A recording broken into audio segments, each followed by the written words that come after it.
va être la base de ce que nous allons voir. Et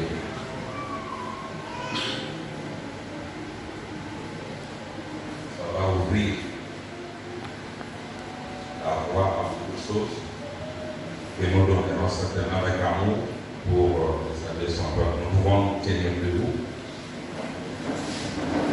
et lire la Bible.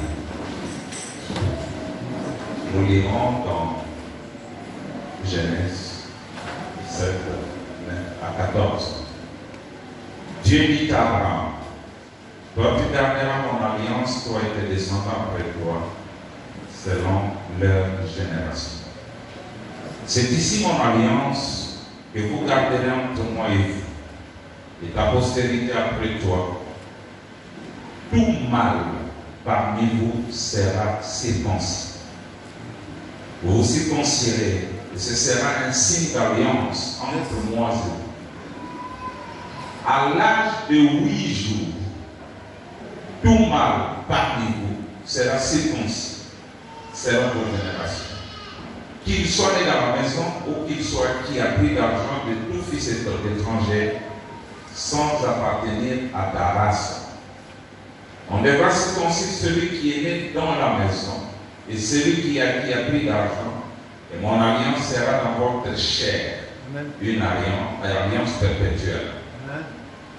Un mâle incirconcis qui n'aura pas été circoncis dans sa chair sera exterminé du milieu de son peuple.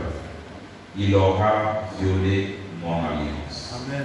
Prions. Dieu notre Père, nous voulons faire quelques bruits pour ta gloire. Viens Seigneur, mets-toi de tes côtés, te revêtir de cette peau humaine et que tu sois celui qui prêche et celui qui écoute. Commence Seigneur avec nous, que tout esprit étranger soit inoffensif en ces lieux. Amen. Que le glorieux Saint-Esprit puisse se mouvoir. Amen. Et qu'il enlève toute incrédulité de notre cœur. Amen. Afin que cette parole puisse s'implanter.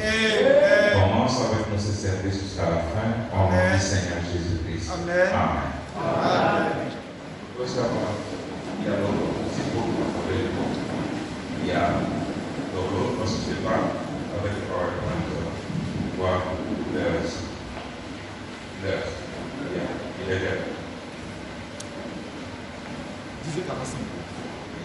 Vous me verrez ici quand on va commencer à atteindre 1 heure. Alors, nous venons des livres. Excusez-moi, moi je prêche comme un enfant, je ne suis pas brillant comme ces hommes de feu de ici. Je parle sous ma manière de faire. Alors, nous venons d'élire l'alliance que Dieu a conclue avec Abraham, qui est notre père dans la foi. Lui disons de se faire circoncire. Je voulais attirer l'attention pour vous montrer que ce n'est pas à ce moment-là que Dieu a créé Abraham et sa foi. Abraham avait déjà cru à Dieu. Il avait obéi, il était sorti de son pays et Dieu l'avait déjà justifié parce que nous sommes justifiés par la foi. Amen. Mais ici, Dieu demande à Abraham de faire quelque chose qui est un signe d'approbation de la foi d'Abraham. La foi était déjà là, il fallait un signe qui montre que la foi d'Abraham avait été acceptée. Amen. Alors Dieu lui a donné le signe de la circoncision. Il dit, ce signe se fera quand l'enfant naît au 8e jour. Amen. Pas au 7e, mais au 8e jour. Mais lui, Abraham, n'avait pas 8 jours, c'était déjà un vieux, comme nous allons voir. Mais il fallait que ça commence par lui. Or, quand on circoncie un bébé, il n'a pas trop de douleur. Comme quand on circoncie un vieux. Un vieux papa, on prend une pierre, on les circoncie, la douleur est intense. Amen. Et là, je voudrais parler de la douleur. Amen. On a dans le 8e jour. Amen.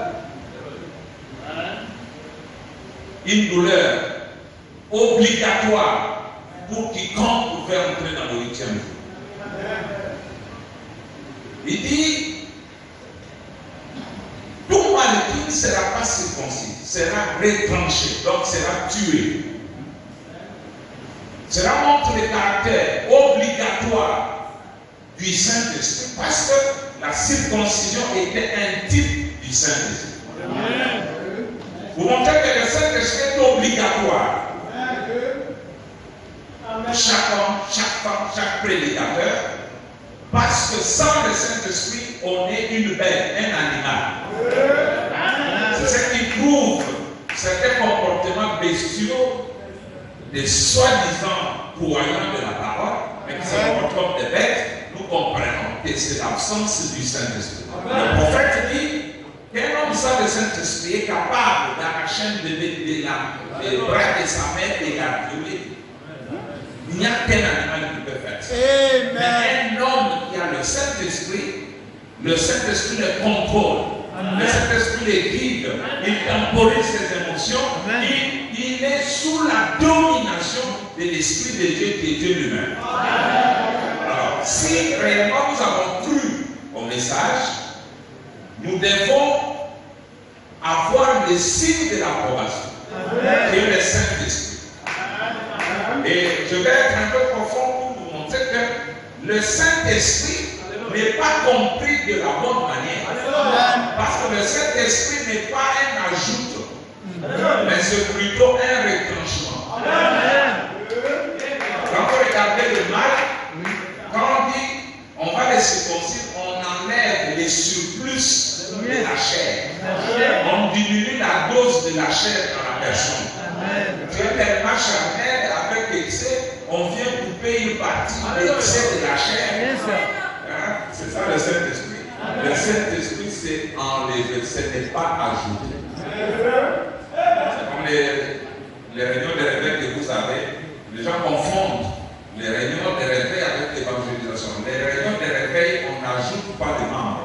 Amen. Frère Voilà me dit, on vient secouer ce qui est là. On réveille ça. Amen. Il dit, avez-vous déjà vu un lac en réveil? Les vents viennent, ils sortent toutes les impuretés. Et le lac devient propre. C'est ça le but du réveil. Mais nous savons que Frère Voilà m'a dit qu'il n'y a plus de réveil. Il n'y a plus de réveil. Partout on crie réveil, mais il n'y en a pas. Il n'y en a pas, c'est vrai. Il dit, et l'épouse n'a jamais été réveillée parce qu'elle attend les 7 tonnerres. Donc le seul réveil valable aujourd'hui est celui des 7 tonnerres mystérieux. C'est ce qui réveille l'épouse.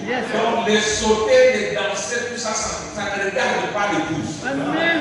Vous allez danser dans la chair, mais l'âme n'est pas concernée par le premier cours, ni le deuxième cours. Elle n'est concernée par le troisième cours, qui est le cours des tonnerres, le réveil de l'âme. Alors, c'est ce que nous verrons. Voyez que ceci est obligatoire. Comme nous avons vu, William Branham dit quelque part ici, je voulais que nous puissions introduire par ça.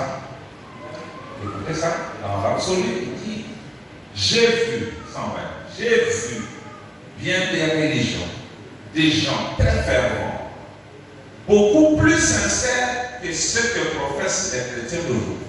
Amen. Quand une mère peut prendre son bébé noir,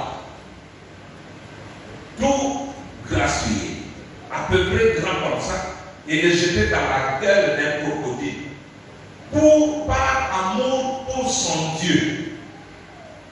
Je me demande combien sincère est le christianisme.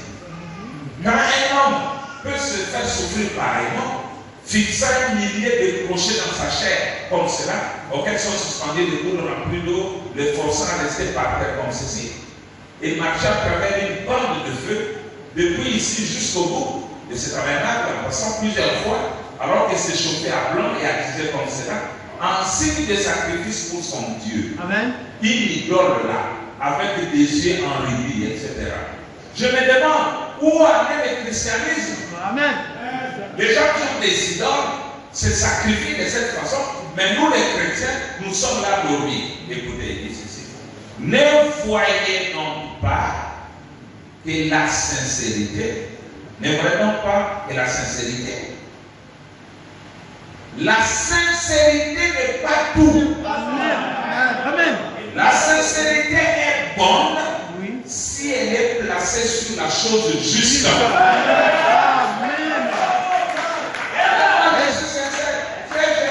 Mais tu n'es pas sur la chose juste. Tu n'es pas sur la compréhension juste.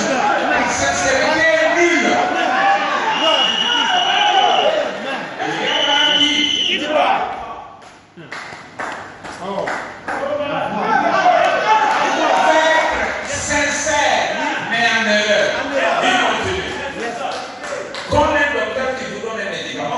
Il se peut qu'il vous donne de l'arsenic sincèrement. Il se peut qu'il vous donne de l'acide sulfurique sincèrement. Il se peut que votre ordonnance soit mal rédigée. Et il se peut que vous preniez cela en toute sincérité. Mais cela ne vous sauvera pas la vie. Voyez-vous, nous n'avons pas besoin de la sincérité, mais nous avons besoin de la vérité. Au-delà de la sincérité, le prédicateur que vous et nous devons nous baser sur la vérité. C'est elle qui sauve. On te prescrit sincèrement de l'acide sulfurique, tu prends aussi sincèrement et tu en meurs. C'est ça. C'est lui qui vous l'a prescrit sincèrement. Et vous aussi vous l'avez pris sincèrement. Mais la fin c'est la mort. Il fallait que l'ordonnance soit rédigée dans la vérité. Et alors cette vérité va vous sauver. Nous sommes au temps où nous n'avons besoin que de la vérité. Or la vérité fait mal. C'est pourquoi je parle de la douleur. Nous entrons dans une saison de douleur intense. Parce que nous arriverons à la vérité que par la douleur. Il se fait que vous preniez cela en toute sincérité, mais c'est ne vous sauvera pas la vie. Voyez-vous, non, messieurs. Vous devez savoir ce que vous faites.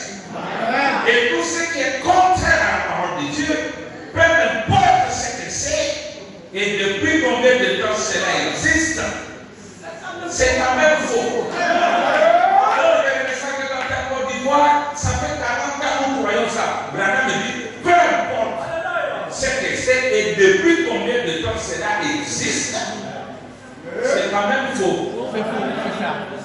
Quand la chose s'est établie pendant longtemps, la déracinée, c'est des conflits. C'est ça. C'est la haine, c'est la jalousie, ce sont des morts.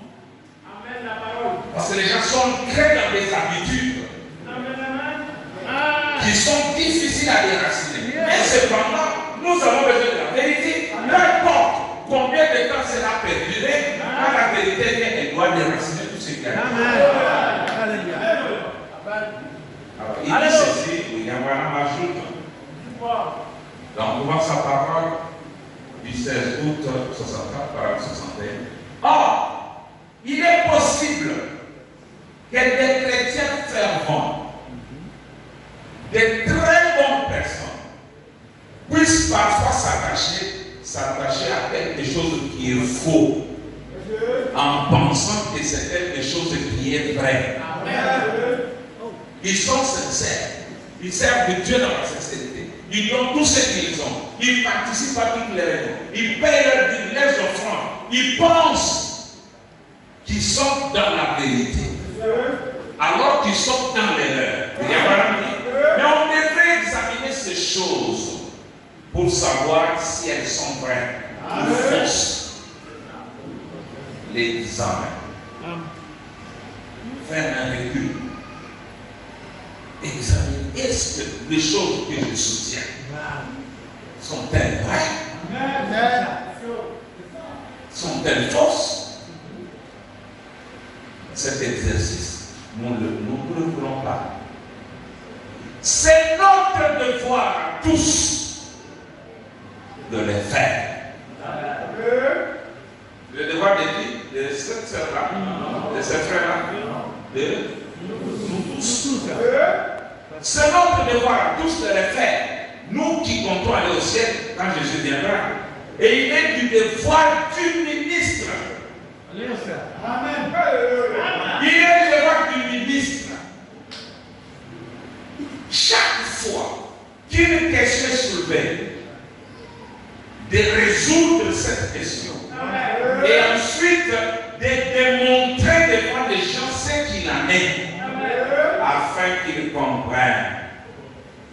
En effet, puisque personne ne peut se retrouver dans l'erreur, attaché à quelque chose qui est faux. Il y a un moment où celui qui n'a pas ceci de la circoncision ne peut pas fraterniser avec ceux qui sont baptisés de Saint-Esprit. Il dit qu'ils ont des habitudes différentes. C'est ça. Ceux qui se ressemblent s'assemblent. Les incirconcis ne peuvent pas s'assembler avec des circoncis. Or, nous voyons ici que le signe de la circoncision vient le 8e jour, c'est-à-dire après 7 jours, soit après 7 sabbats. Donc nous parlerons de ce Saint-Esprit, de cette circoncision dans l'après-Laodicée. Parce que je peux oser faire cette déclaration. Depuis que le monde existe, tous les âges, de Paul à William Branham, la Odyssée, personne n'a reçu le Saint-Esprit.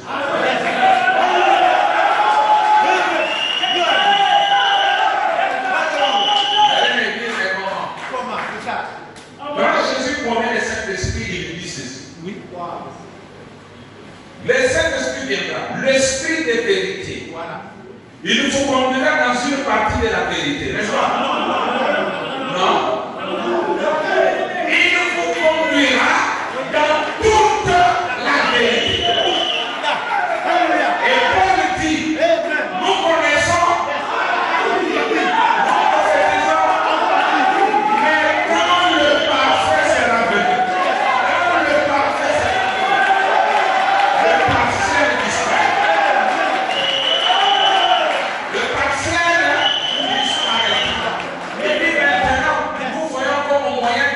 D'une manière obscure. C'est ce qui prouve les erreurs qui ont été commises tout au long des âges parce que les sceaux n'étaient pas brisés. Toute la vérité était contenue dans les 7 sceaux. Le message, on va faire dévaliser les schémas.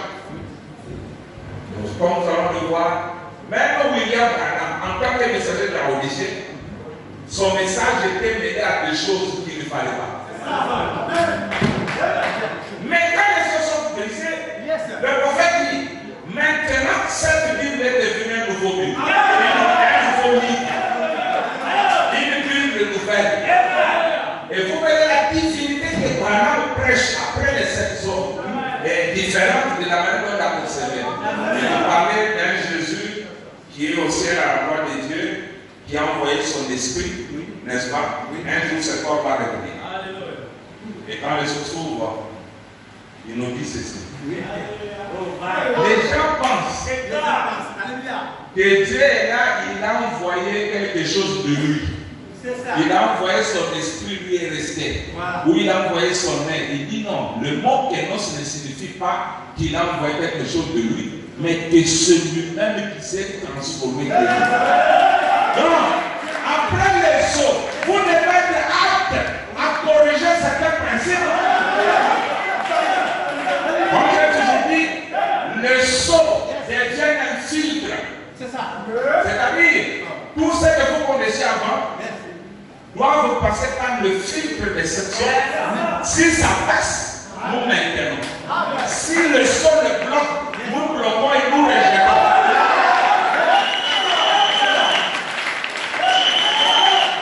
Avant l'ouverture de sol, frère a montré qu'il n'avait rien à voir avec les juifs. Après l'ouverture de sol, il dit lui doit faire les deux. Donc, quand les gens acceptent une chose, nous l'acceptons. Bon, nous allons y arriver. Apparemment, vous êtes gourmand ici. Donc,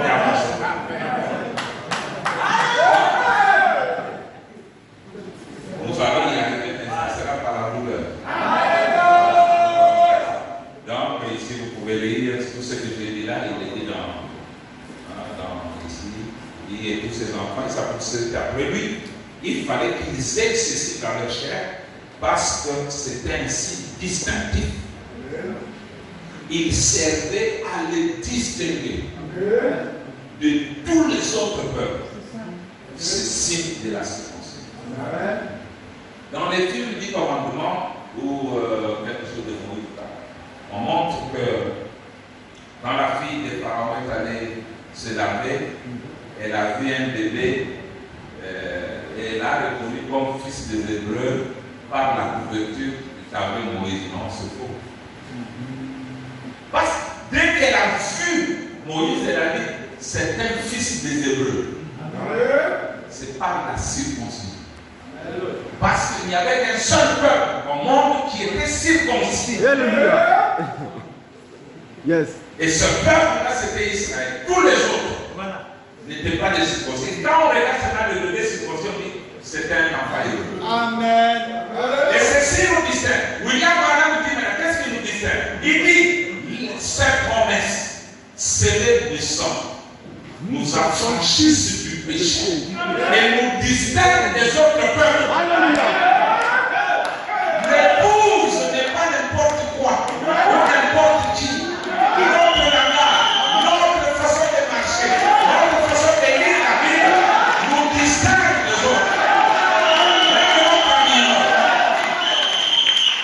Et cela, ce n'est pas les problèmes, ce n'est pas par les engueulades.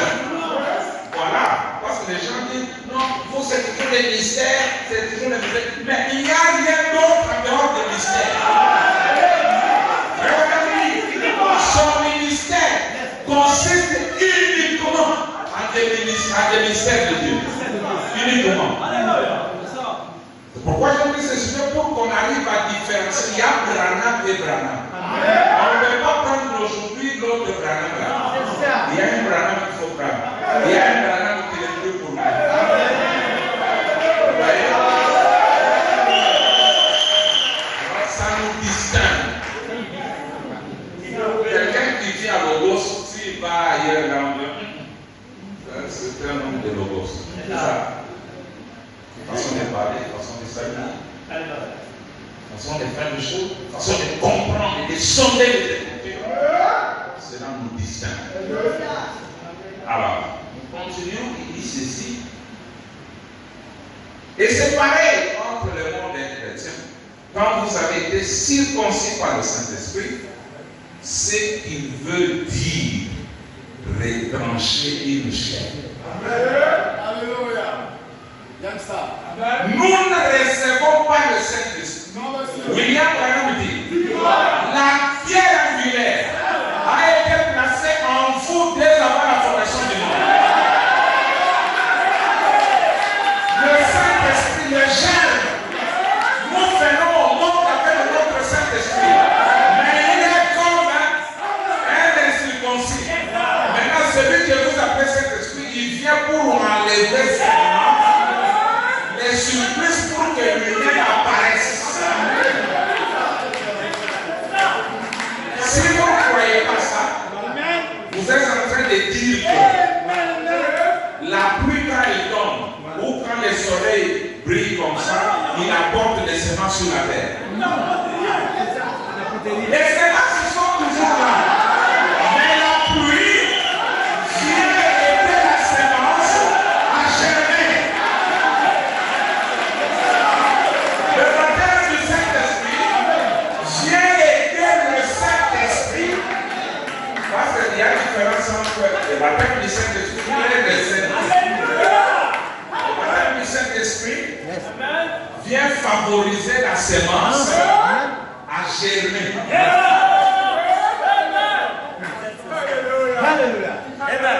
Est-ce que vous comprenez? Le Saint-Esprit est toujours là. Votre âme, c'est ça le germe. C'est ça Dieu. C'est ça l'Esprit. Il peut être obscurci, mais il faut maintenant qu'on vienne s'ancrer pour le laisser. Quand vous allez écouter la parole, pour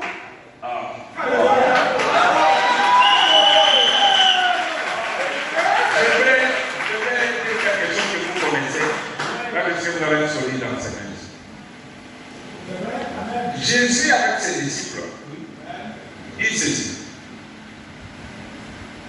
N'est-ce pas moi qui vous ai choisi pour tout ce monde?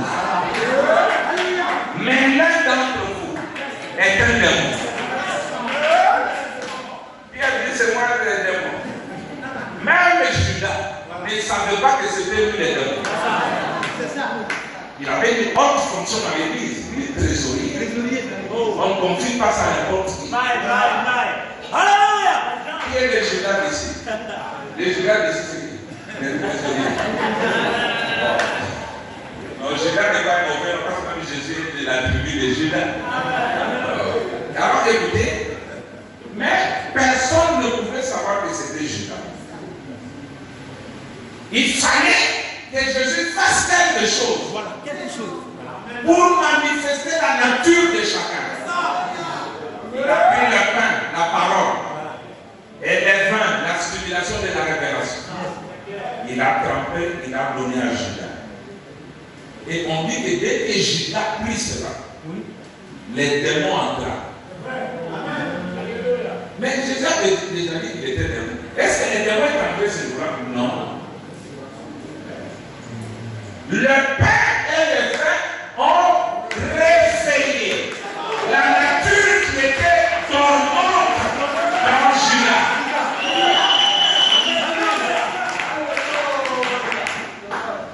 Vous comprenez? Alors, regardez. C'est le cas de Père le même fait que Pierre a pris.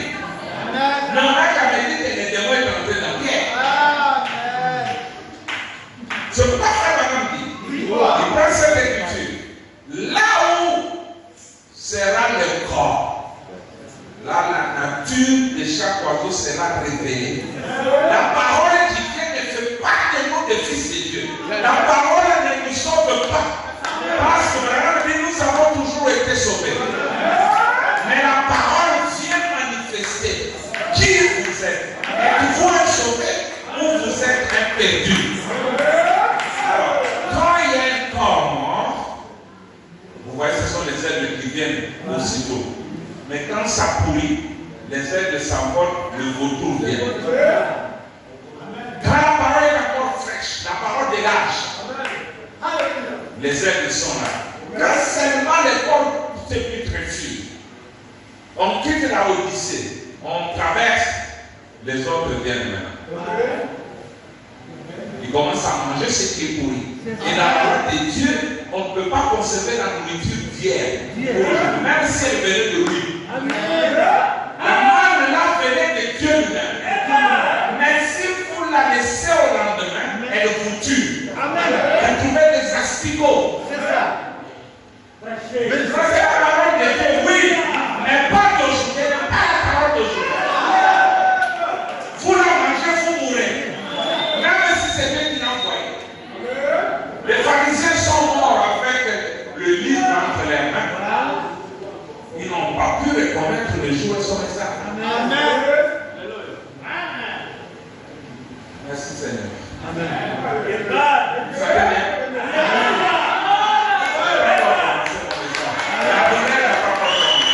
On fait des taxis pour décoller. On fait encore le tour sur la piste. Alors, vous voyez, mes amis, il y avait Michel-Ange. Vous connaissez la statue de Michel-Ange? Il a pris un morceau de marbre, il a commencé à tailler. Et il a sorti Moïse de ce bloc de marbre.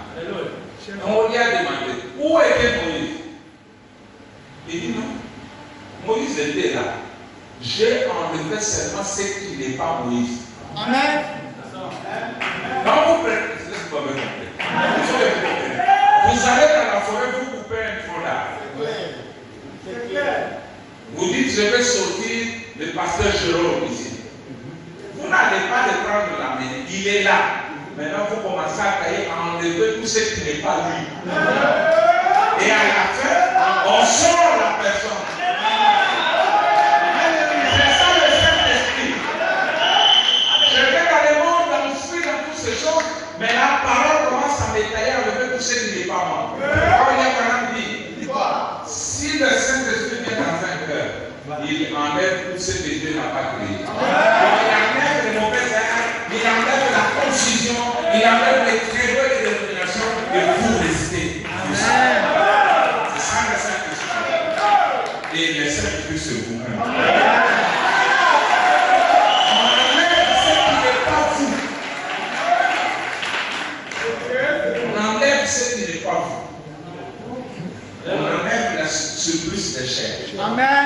On n'ajoute pas. Non. Amen. Amen. On n'ajoute pas mes amis. Amen. Il faut que vous compreniez le Saint-Esprit. Alors, on arrose la semence dans le but de la faveur. Vraiment, dit que même à la création, quand Dieu a dit que la lumière sort, et la lumière fut, il dit que les semences étaient déjà enfouies dans la terre. C'est pas qu'avec qui est des herbes, il crée maintenant les semences, il crée non. Les branches et les semences étaient déjà là. Maintenant, la lumière est venue favoriser la semence de ce.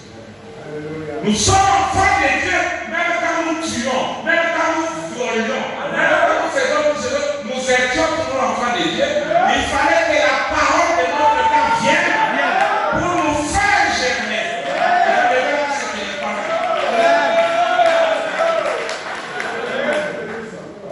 C'est pourquoi les gens qui jugent les autres, ils seront déçus.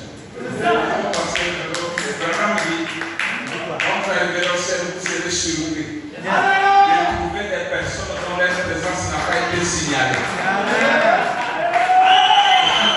Il y avait un frère.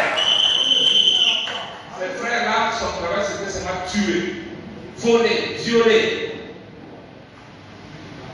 Mais il sait sûr qu'il fut crucifié le même jour avec Jésus à côté de Jésus.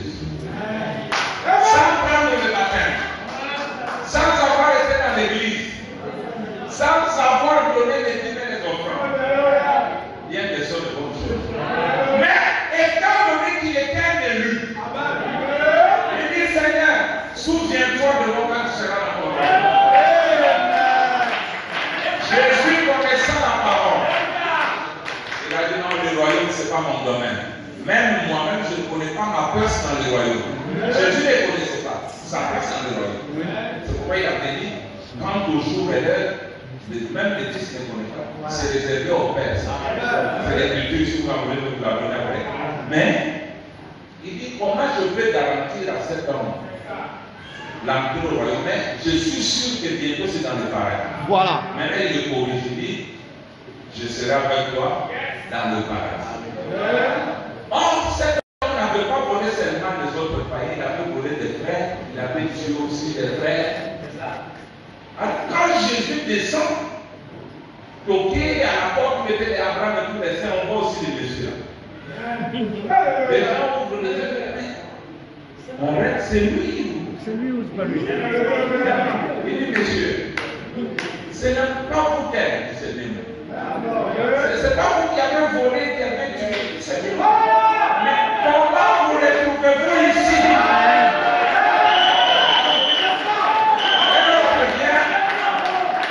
Et qu'est-ce que vous avez confessé le péché là? Il dit non, non, je ne l'ai jamais confessé. Il dit, tu avais tué, tu n'as pas confessé. Qu'est-ce que je dis, n'ai pas confessé? Non, je parle de cet homme. Je vais vous montrer la surprise. Est-ce que tu es allé à l'église? Mais comment tu l'as trouvé ici? Voilà. J'étais un prédestiné. Mais le huitième jour, nous ne venons pas avec des lois et des rituels. Nous ne venons pas prédestinés. Vous êtes là.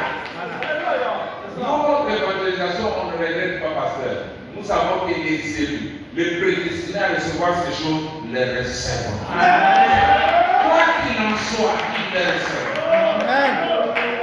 Dieu ne perdra jamais un élu. Mais si cet homme avait eu l'occasion, comme il avait rencontré Jésus, on l'ait relâché de la croix, il allait prendre son baptême, il allait se confesser. Mais c'est pour ça que c'était une unique occasion. Parce qu'il était élu, Jésus ne pouvait pas le faire. Tout comme Jésus ne peut sauver un non sauvable. C'est ça. Il dit que c'est un de ceux que toi tu m'as donné. Bon. On dit que Jésus n'est pas venu mourir pour tout le monde. Il est venu mourir pour ceux-là dont le nom est dans le livre de la parole. Il n'y a rien qui pouvait empêcher que ces gens ne viennent ici. Il n'y a rien. Moi-même, un cardinal, un pasteur peut mettre au cœur d'un croyant pour ne pas recevoir la lumière de son âme. Tout ce que les pasteurs font là, c'est une peine perdue. Les élus qui sont là entendront la vérité et ils viendront à la vérité. Écoutez, vous dites, les gens qui sont à venir, vous dites, j'ai le baptême du Saint-Esprit. Ça non. Ça n'a rien à voir avec la chose. Parce que c'est seulement enlever des surprises. Mais la source est là, la chose est là. Il dit, c'est seulement un don temporaire pour vous. Maintenant, c'était pour un temps. Même Paul le savait. Il dit, n'attristez pas le Saint-Esprit, par lequel vous avez été scellés jusqu'au jour de la rédemption. Donc, vous êtes scellés jusqu'à ce jour-là. Il y a par exemple le jour de la rédemption, c'est le jour où ce livre est révélé. On ne scelle pas les pavots à toujours. Non, c'est ça. Vous allez en Chine, vous venez en France, vous faites votre conteneur. On scelle, non? Oui. C'est pas ça? Oui. Vous avez votre livre de 50 preuves. Je crois. On a mis quelque chose là. Une des preuves de la venue du Seigneur. Quand on scelle,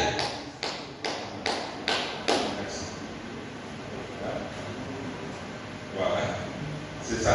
Ça c'est tout ici. Je vais bien envoyer, si vous voulez l'avoir. Regardez, vous introduisez votre marchandise dans le wagon, après on scelle. Vous prenez votre avion, vous venez, et le wagon, ou comment vous appelez, le conteneur, entre dans le bateau. Un mois après, ça arrive ici. Je vous pose la question. Qui peut ouvrir ce conteneur sans que vous, le propriétaire, vous soyez? Parce qu'il est seul, on ne peut pas briser le seau si vous n'êtes pas là. Et on ne peut pas briser les 7 seaux sans que le propriétaire du seau, Jésus, soit là. Je pourrais vous dire par exemple, le 7e seau de la main sur la terre, il doit être là. Alléluia. J'ai vu des preuves. Vous brisez les seaux, Jésus reste. Ça c'est quoi? On ne peut pas voler la marchandise de lui. Et vous pouvez porter plainte contre les services douaniers. Qui vous a permis d'ouvrir mon conteneur sans que je sois? Voyez la parole des saints. Priez pour ceux qui prêchent bien. Ils sont la cible de Satan. Mais vos prières le garderont. Il dit ceci. Il dit, c'est seulement un don temporaire pour vous. Le véritable don, c'est votre âme là au fond. Voyez-vous, qui est né de Dieu et qui contrôle une partie des choses. Non, tout par la parole de Dieu. Il dit, tu es imbécile. Je ne vais pas te prendre pour un idiot. C'est ça. Parce qu'il dit, tu as un véritable don au fond de toi-même, ton âme. Cette âme est née de Dieu et contrôle tout. Par la parole de Dieu, par la volonté de Dieu. C'est vous-même qui contrôlez votre existence. C'est vous-même qui contrôlez votre prospérité. N'allez pas faire un féticheur. Réveillez votre âme. C'est là que vous prenez le contrôle des situations. Réveillez l'âme.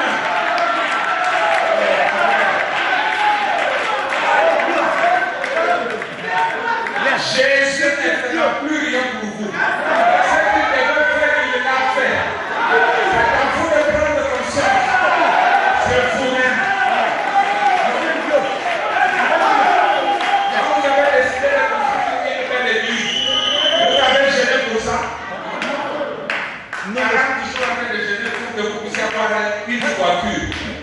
misérable que vous êtes.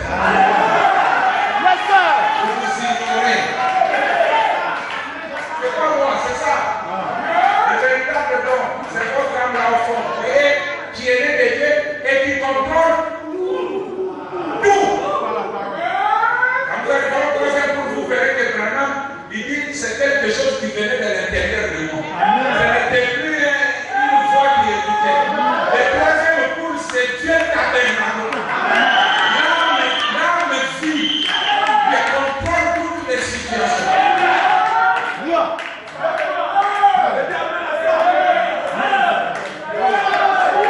Laissez Jésus tranquille. Depuis les 7e jours, il s'est reposé dans les sabbats, on ne dérange pas Dieu. C'est vous qui dérangez. C'est un homme qui dérange. Vous devez, William Branham dit, oh, voilà autre chose. Amen. Il dit la nature entière gémit. Et soupire en attendant la manifestation de Dieu. Il dit, quand les fils de Dieu reviendront et retireront tout le pouvoir que Satan possède. Il dit, leur parole sera endossée. Et dit, je viendrai. Alléluia. Quel est votre problème? Racheter. Racheter. Par le sang de Jésus. J'ai des problèmes. Depuis que je coupe mon champ, il n'y a pas de pluie. Là, vous allez prier. Racheter va dire, frère, je vous envoie la gloire de Jésus. La forêt qui arrive, il faudra une manifestation.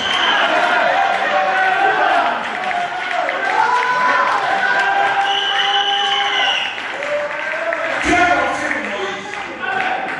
confirme Moïse. Il lui montre tous les merveilles, tous les miracles que Moïse les fait. Maintenant, devant la mer rouge, commence à pleurer lui et le cœur. Qu'est-ce qu'on va faire? Quand Dieu vient, il blâme. Voilà. Il blâme. Il dit, pourquoi crier? Pourquoi crier pas?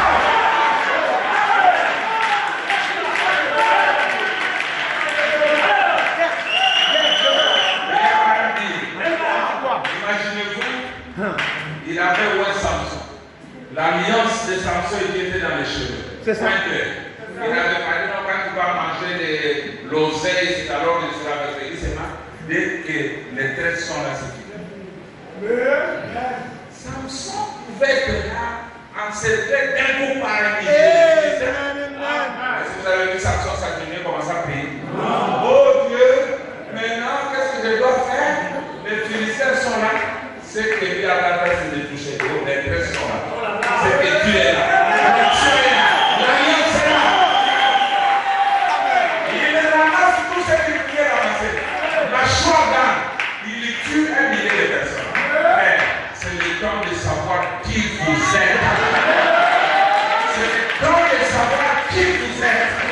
Les fils adoptés, ils parlent comme Dieu. Ils signent à la place de Dieu. Ils pardonnent comme Dieu. Mais le gars dit, c'est à qui vous pardonnez le péché. Bon, vous voyez que vous ne connaissez pas. C'est à qui vous pardonnez le péché. Les péchés seront pardonnés. C'est à qui vous retiendrez les péchés seront retenus. C'est que vous direz sur la tête, c'est là lié. C'est que vous direz, mais quel pouvoir?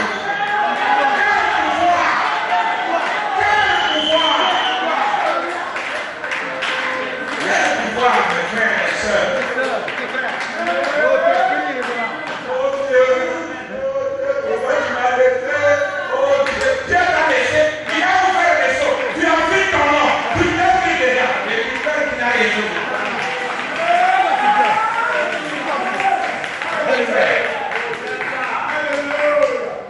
Soyons mûrs. Comprenons notre position. La position de la pierre des fêtes. Vous voyez, il dit, le véritable don, c'est votre âme là au fond. Vous voyez qui est né de Dieu, qui contrôle tout par la parole de Dieu. Amen, Et par la volonté amen. de Dieu. Écoutez, et là, Amen.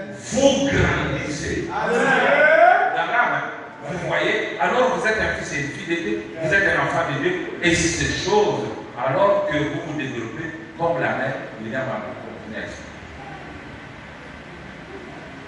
Nous vivons comme les bandits. J'aurais aimé vivre au temps du Seigneur Jésus. Mais si on me retournait à la fondation du monde et qu'on demande William Branham, dans quel âge voudras-tu vivre? Je choisirais ce. L'âge d'or. Et l'or, c'est la divinité. L'âge où la divinité et cet mystère a été restauré. Restauré à l'homme.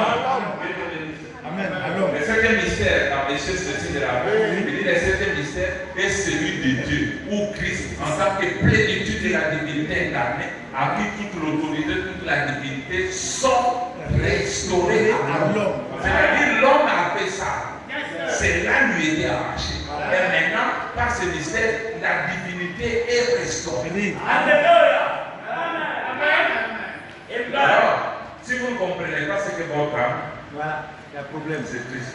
C'est ça. Parce que ils étaient dans la vague. N'est-ce pas? Les disciples étaient avec leur âme. Donc ils avaient Jésus. Amen. Mais Jésus faisait quoi? Il dormait. Amen. Votre âme dort. Votre âme dort, les difficultés arrivent. Les difficultés n'arrivent pas quand l'âme est réveillée.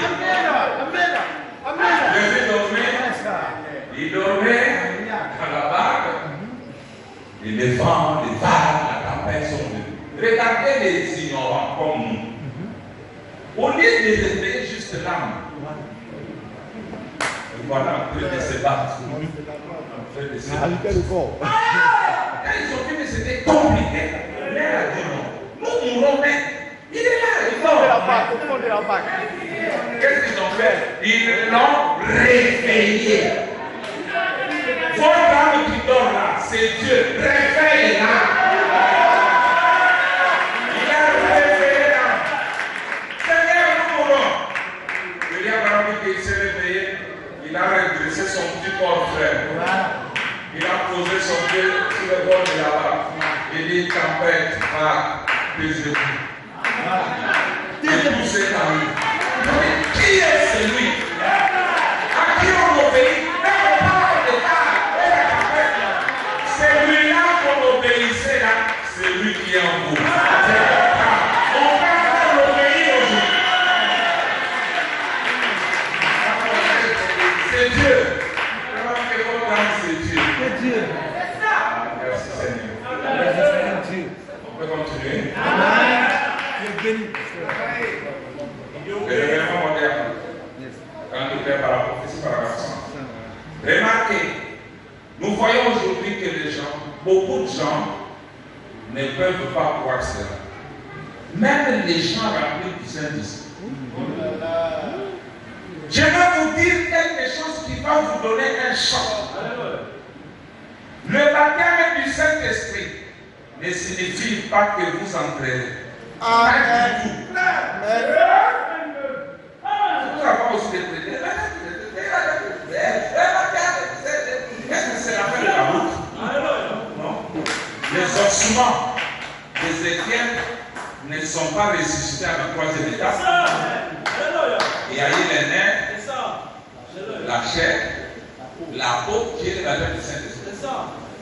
Mais la vie n'était pas entrée. Vous vous limitez à 3 étapes de la grâce, c'est bien beau. Mais vraiment, vous dites que ça ne suffit pas que vous entrez. Pas sur cette place-là. Écoutez, cela n'a rien à voir avec votre âme. Ça, c'est le baptême. Vous voyez, l'âme se trouve ici, à l'intérieur, ici. Cela doit venir de Dieu. Mais alors, à l'extérieur, vous possédez 500, Branham continue à expliquer. Il va par là-bas, il dit, souvenez-vous, dans cet esprit, vous pouvez être baptisé de l'esprit authentique de Dieu et néanmoins être perdu. C'est l'âme qui a la vie. C'est elle qui a été ordonnée par Dieu. Jésus n'a-t-il pas dit, beaucoup viendront à moi ce jour-là, ils diront, Seigneur, n'ai-je pas chassé les démons, fait de grandes et puissantes œuvres, prophétisé le grand don de Dieu? Il leur dira, retirez-vous de moi, Amen. l'équité. Amen. Vous êtes commun. Amen. Je reviens. Amen. L'état dans lequel nous vivons, je ne sais pas pourquoi il y a mon message toujours. Parce que le message qui parle de la douleur, je ne sais pas pourquoi parler de la douleur. La douleur va venir maintenant. Parce que la douleur dans les prédicateurs, les pasteurs, les croyants, les chefs religieux. Or, cette douleur est importante. Écoutez ça. Être conduit, 160. Le choix de votre conduite. Vous pourriez. Vous ne devez donc pas mélanger cela maintenant. Ou vous êtes pour Dieu, ou vous êtes contre lui. Nous ne voulons pas de mélange. Et ce qui est manifesté à l'extérieur montre exactement ce qui est à l'intérieur. Voyez le grattement. Beaucoup d'entre vous se disent simplement, je suis baptisé du Saint-Esprit, j'irai au ciel. Cela ne veut absolument pas dire que vous allez au ciel. Non, non. Vous pouvez avoir le baptême du Saint-Esprit à chaque heure de votre vie. Et pourtant être perdu à l'âme enfer. Amen. Amen. La Bible dit. Amen. La circoncision n'a pas été la foi d'Abraham. Cela a prouvé la foi d'Abraham. Il était déjà un croyant. Mais avec un surplus de chèque, il fallait enlever. Amen. Avec sa conception, avec toutes ces choses qui ne sont pas utiles. C'est une partie de la chaîne, mais qui est inutile. Amen. On enlève ça. C'est ça. Ça, c'est le travail de la parole qui est la pierre ou le couteau. Yes. C'est enlever tout ce qui n'est pas utile à vous. On enlève ça. Et vous, les Saint-Esprit, vous restez. Vous aimez ça? Amen. C'est tout à fait bien. Jusqu'à ce que nous arrivons. Exposez des âges. Je suis en train de montrer à vous la valeur de votre âme. Parce qu'avec ça, vous pouvez créer vos mondes. Vous pouvez créer votre monde, aller y habiter. Pour y vivre votre vie privée. Amen. Amen. Votre monde à vous. Il dit Jésus vivait dans un monde à lui. C'est pourquoi on l'appelait mystique. William parlait même mystique. Et ses disciples doivent être des mystiques. Parce que les disciples font ce que son maître fait. C'est ça. Quand on a regardé les disciples de Jésus, ils étaient avec Jésus, on les appelait des chrétiens. Mais nous avons eu un plus grand maître, William Branham. Amen. Depuis que le monde existe, depuis Enoch jusqu'à ce temps, tout le monde comme prophète, il les dépasse tous. N'ayez pas peur, c'est ça. Il les dépasse tous. Dieu vient blâmer Branham. Tu as des grands noms, tu connais tout, tu connais. Et pourquoi attends-tu que je te pousse lorsque tu dois avancer? C'est ça. Pourquoi Dieu doit être là te pousser? Pourquoi tu ne peux pas comprendre que tu es là pour un but? Tu ne peux pas prendre conscience. Regardez mes frères, cette histoire de la conscience dont je parle est sérieuse. Le fils prodigue, après avoir pris son enfant, et il a gaspillé ça. Oui, c'est ça. Il mangeait, il s'est disputé la nourriture avec les porcs. Voilà. Mais quand il était inconscient, Amen. il vivait comme ça. La Bible dit, Amen. à un moment, étant rentré en lui-même, Amen. il s'est dit, c'est la première étape pour aller vers le succès. Tu dois te poser, mais moi, qui suis-je? Qui est mon père? Qu'est-ce que mon père a? Qu'est-ce qu'il veut que je sois? Qu'est-ce qu'il veut faire ici?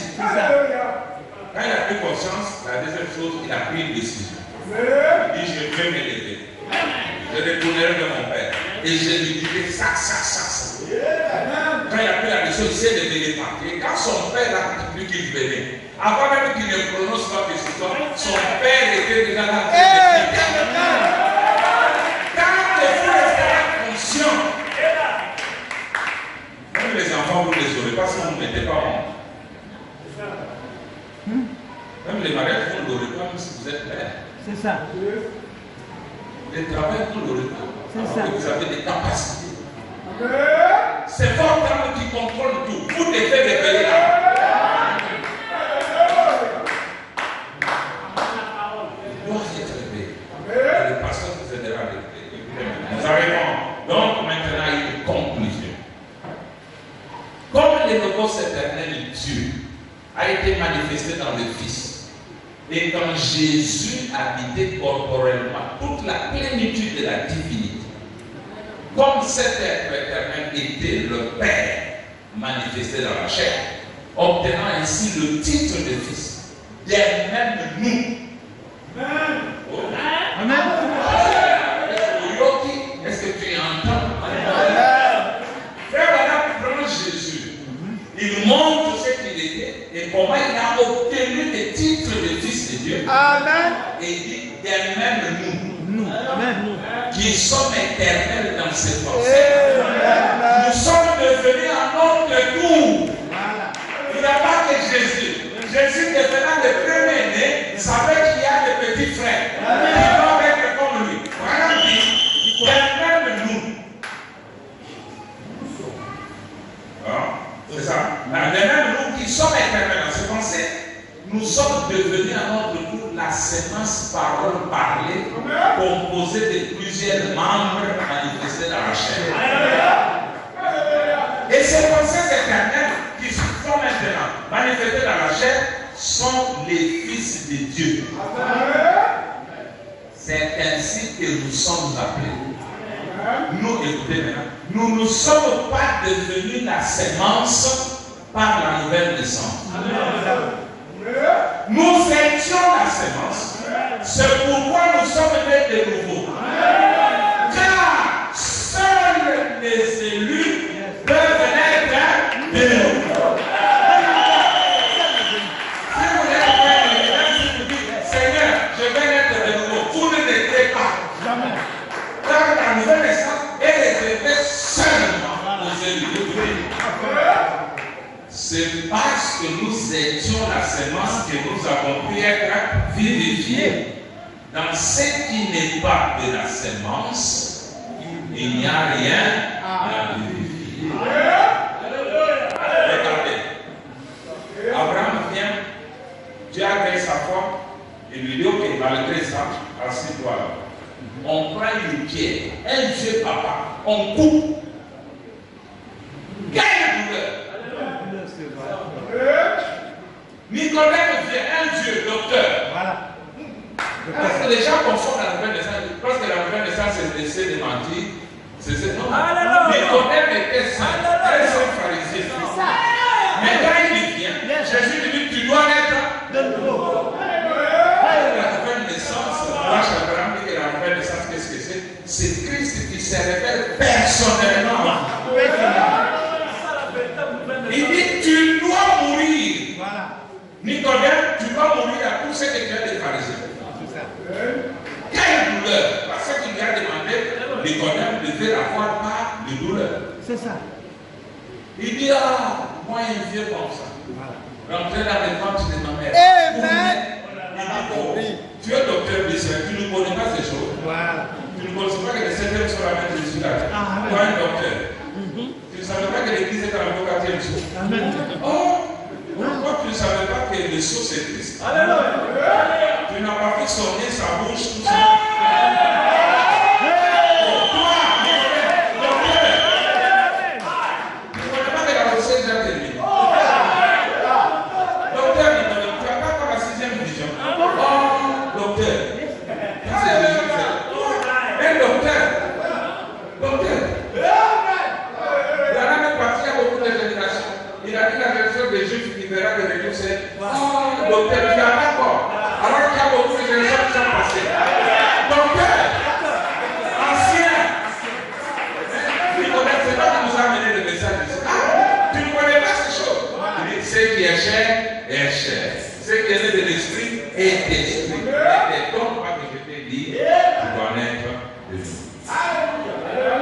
La douleur. Je vais maintenant commencer mon message.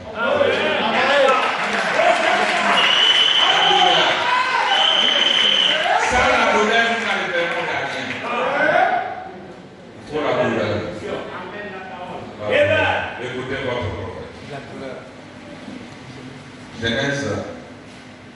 17, 23, verset 1. Abraham prit Ismaël, son fils, tous ceux qui étaient nés dans sa maison et tous ceux qu'il avait acquis à prix d'argent, tous les mâles parmi les gens de la maison d'Abraham, et il les circoncis les mêmes jours selon l'ordre que Dieu lui avait donné. Écoutez, Abraham était âgé de 99 ans lorsqu'il fut circoncis. Combien? Donc avant que le fils promis ne vienne, tu dois être au moins je suis dit ça va faire mal. D'accord. Que ça fasse mal ou pas, tu dois être circoncis. Pour moi, Dieu m'a vu dans la vision, c'est d'ailleurs moi qui suis venu ce monde. Même si tu as vu Dieu dans la vision, on doit couper. Ah, mais c'est moi le père de la foi, dit monsieur, même si tu es le père de la foi, tu dois. Mais c'est moi qui ai amené le message en Côte d'Ivoire. Même si c'est toi. Vous avez été construit la plus belle église en Côte d'Ivoire. Dit monsieur,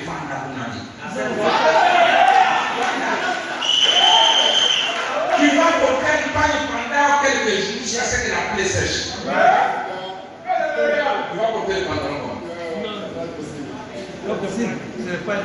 Ou bien tu vas porter la soutane. Vous savez que j'ai vu les pasteurs avec un blanc. C'est ça. Il n'y a pas d'exception. Tu fais un ordre avec Dieu, tu fais que les fils promis viennent, on passe par la douleur. Ismaël était âgé de 13 ans, etc. Maintenant, regarde, ça c'est la première chose. Peu importe ton âge, tu dois être. Maintenant, il y a une autre.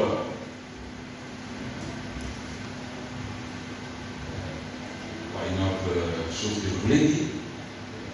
Même si tu es déjà dans le pays de la promesse, si tu es entré là-bas sans être, parce que c'est possible d'entrer sans être circoncis.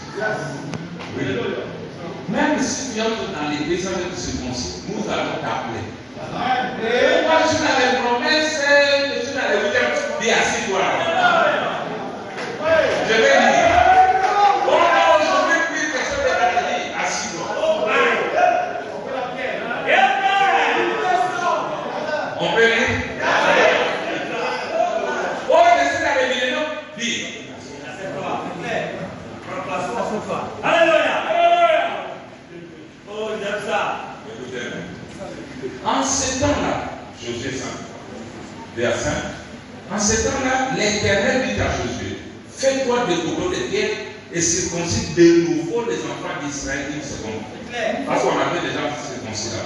Josué se fit des couteaux de pierre et il circoncis les enfants d'Israël sur la colline d'Arabe. Voici la raison pour laquelle Josué les circoncis. Tous les peuples sortis d'Égypte, les mâles, tous les hommes de guerre étaient morts dans le désert. Pendant la route, après leur sortie d'Égypte. Tous ces peuples sortis d'Égypte étaient circoncis. Mais tous les peuples nés dans le désert pendant la route après la sortie d'Égypte n'avaient point été circoncis. Oh, ils sont dans le pays d'Est, même dans le pays. On a pris le couteau, on a coupé. Parce que sans cela, tu ne comprendras jamais la parole. C'est important. Je sors d'autres choses pour aller vite. Si vous dites en Oriental, vous voyez, même de la terre, dans le pays, les choses sont couvertes. Oh non, plus que ce d'être la Tunisie, entre là-bas. Allez. 90, il y aura un petit nom dont le nom est inscrit dans le livre des vies de l'agneau par la fonction du monde. Et quand la véritable confirmation de la vérité révélée de la parole de Dieu touchera le cœur de l'un de ceux-là, il se précipitera vers l'eau. Oh là là! Et il ira là-bas avec le Saint-Esprit à toute vitesse. Et vous ne pourrez pas la. Parce qu'il y a des gens qui disent, mais nous sommes déjà sur la pourquoi nous avons l'église, nous allons résoudre toutes ces questions-là. Quand toi tu as lu le message, est-ce que les sons n'étaient pas déjà brisés? Abraham était déjà parti, l'être était déjà terminé. Mais tu as cru comment? C'est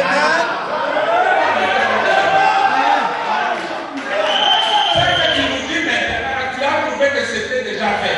Mais Abraham me dit, si vous avez été prédestinés, Dieu vous appellera d'une façon ou d'une autre.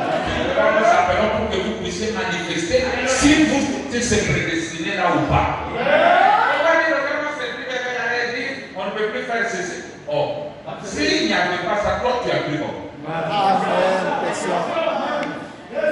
Le problème c'est que si vous ne savez pas répondre. Il y avait un petit qui discutait avec un vieillard. Et quoi? Ces histoires-là des dieux, hein? Là, ça n'existe pas. Qu'est-ce que tu suis là-bas? Et le prénom mangeait sa pomme. Question importante. Ça va? Il mangeait sa pomme. Il dit, puis-je vous poser une question? Il lui a raison.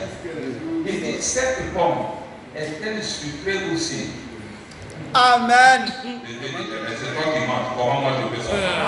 Il dit, c'est la même chose. La religion, c'est moi qui mange. Toi, comme tu ne manges pas, tu ne sauras pas si c'est moi ou pas. Alléluia. Il dit, il ira avec les secrétaires privilèges et vous ne pourriez pas l'en empêcher. Parce que la nouvelle vie a fait son chemin. Amen. Si tu as été prédestiné, on dit ceux qu'il a connus d'avance, il les a prédestinés. Ceux qu'il a prédestinés, il les a appelés. Il les a appelés. Ceux qu'il a appelés, il les a justifiés. Ceux qu'il a justifiés, il y a un chemin à faire. Mais Dieu nous avait déjà sauvés d'avant la formation du monde, mais il nous a laissé un chemin par lequel nous devons passer. Il faut se lever. Et chacun de nous a ce cet acte de l'église aussi. Tu dois avoir ta foi, ta vertu, ta connaissance, ta tempérance, ta patience, ta piété, ton amour fraternel et ton Saint-Esprit. En tant qu'individu.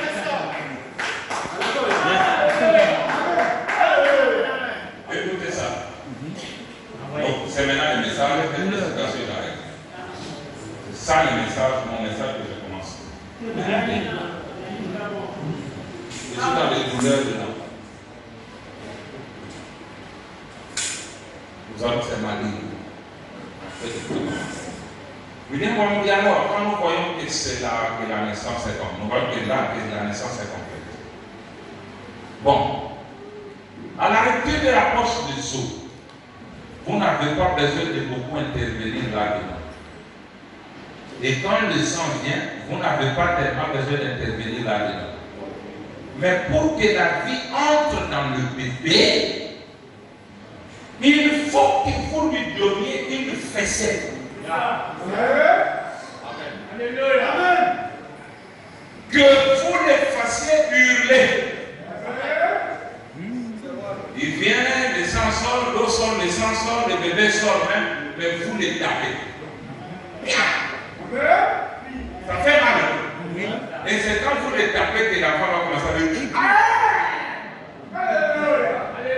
si vous ne tapez pas, si vous ne faites pas hurler, vous allez avoir un mort-né. De pourquoi nos assemblées sont pleines de mort-nés. On n'a pas secoué ces enfants par la douleur. Or, étant sans instruction, alors que mes frères ici ont vraiment reçu une très bonne information, là-dedans, eux, mais moi, je dois prendre la nature pour typifier ces choses. Alors voilà, c'est ce qui est arrivé. Il a fallu une vraie fessée pour les amener à recevoir ceci. Alors, vous recevez un genre de choc. Peut-être qu'on n'aura pas à lui donner une fessée, mais seulement lui donner un petit choc. L'idée même qu'il soit né parfois produira cet effet-là. Saisissez-le, secouez-le. S'il ne savait pas respirer, donnez-lui une petite fessée. Et alors il va hurler en langue inconnue. À lui-même, je suppose. Mais en tout cas, il fait un bruit. Et je pense que si un bébé naît mort-né, tout simplement, qu'il n'y a aucun bruit, aucune émotion, ce bébé-là est mort. C'est comme ici, il y a de l'émotion. Ça montre que vous vivez.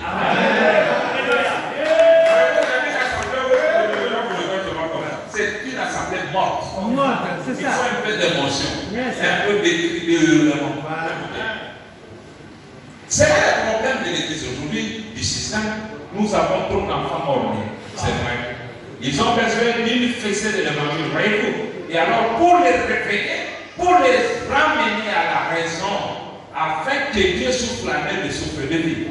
Et maintenant, nous constatons que c'est tellement vrai. C'est vrai ça. C'est de la théologie sans raffinement, mais c'est la vérité quand même. Écoutez. Alors, remarquez dans la naissance d'une sémence. L'ancienne sémence doit mourir avant que la nouvelle puisse naître. Vous comprenez, mes frères? Ainsi donc, la mort, c'est toujours quelque chose de difficile. Alors c'est douloureux. C'est pénible. C'est pareil pour la naissance. Parce que vous mettez au monde une vie et c'est douloureux. Jésus a dit que sa parole était une semence qu'un semeur est sorti pour s'aimer. Or, ça, nous le savons tous. Et je vais enseigner ceci comme une leçon de l'école du dimanche. Parce que c'est dimanche. Alors, remarquez alors, cette parole qui est une semence, mais souvenez-vous, la semence ne produit une nouvelle vie que quand elle meurt. Et c'est pour ça qu'il était si difficile pour les pharisiens de comprendre notre Seigneur Jésus-Christ. C'est parce qu'ils étaient sous la loi. Et la loi, c'était la parole de Dieu sous forme de semence. Or, la semence doit mourir. Il fallait que la loi meure. Mais elle ne voulait pas. Parce que c'était douloureux.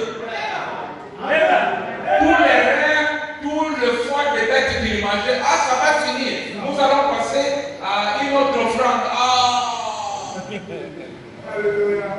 On nous appelait des grands avec tout ça, ça va finir. C'était douloureux. Écoutez. Amen. Mais quand la parole a été faite chair et qu'elle est devenue non pas la loi, mais la grâce. Or, la grâce et la loi ne peuvent pas exister en même temps. Jamais. C'est que la grâce est tellement supérieure à la loi que la loi n'entre même pas en ligne de compte. Maintenant, si la loi ne peut pas coexister avec la grâce, maintenant, notre prédestination du 8e jour peut équivaloir à la grâce. Parce que la grâce était supérieure. Mais ce que nous avons doit être plus supérieur. Écoutez.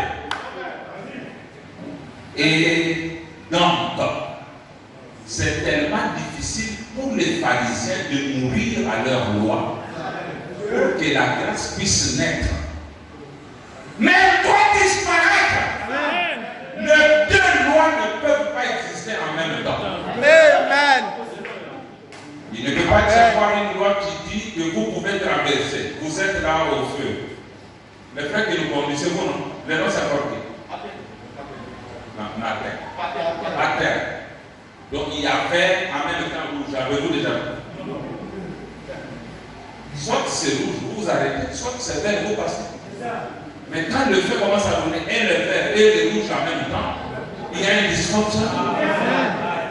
On ne peut pas vivre dans la loi et en même temps dans la grâce. Dans la loi, tu commets adultère, on te lapide. Dans la grâce, on amène la femme qui a commis adultère et dit je ne te condamne pas, mais va et ne pêche plus. Un même péché, mais traité différemment selon les dispensations. Quand les dispensations changent, c'est là qu'il y a des problèmes. Les pharisiens marchent et quand on fait un tour, Amen. ils se perdent parce qu'ils n'ont pas de bons marchés. Ils vont toujours en ligne. Le message de Branham, beaucoup vont rentrer dans leur dénomination. Allez voir, écoutez.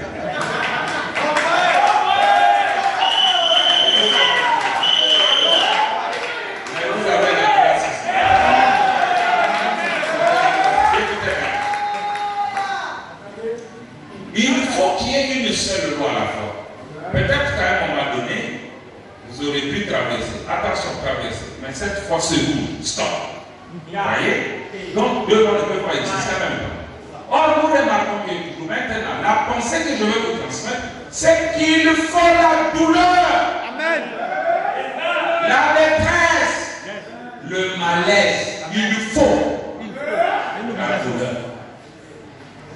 Il faut la détresse. Il faut le malaise. Non, si je dis ça, je vais choquer mon église. Si je prêche ça, ils vont m'équiper. Si je dis ça, ils vont Amen. Tu ne fais pas la douleur. Amen. Amen. Maintenant, il faut. Et il faut 2, 3.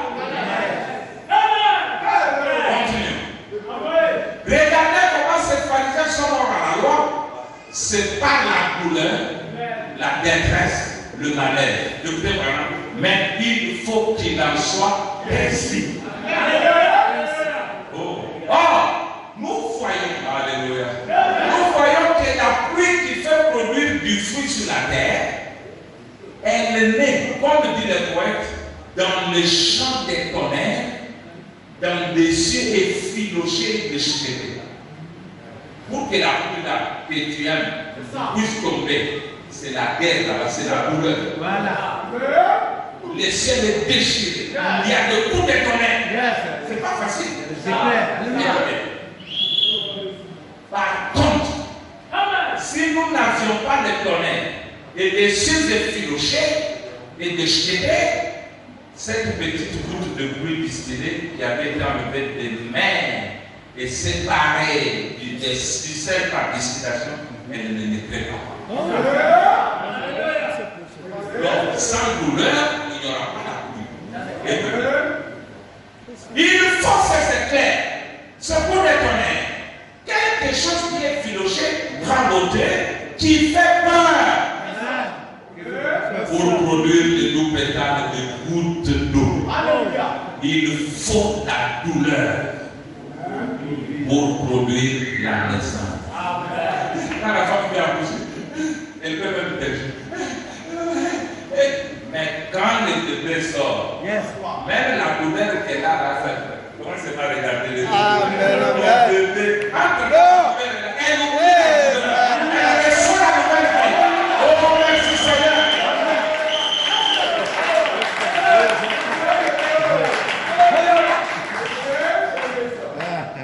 Il faut la douleur pour produire la naissance. C'est ça, la douleur. Il faut la mort. Et c'est au moment où les nuages meurent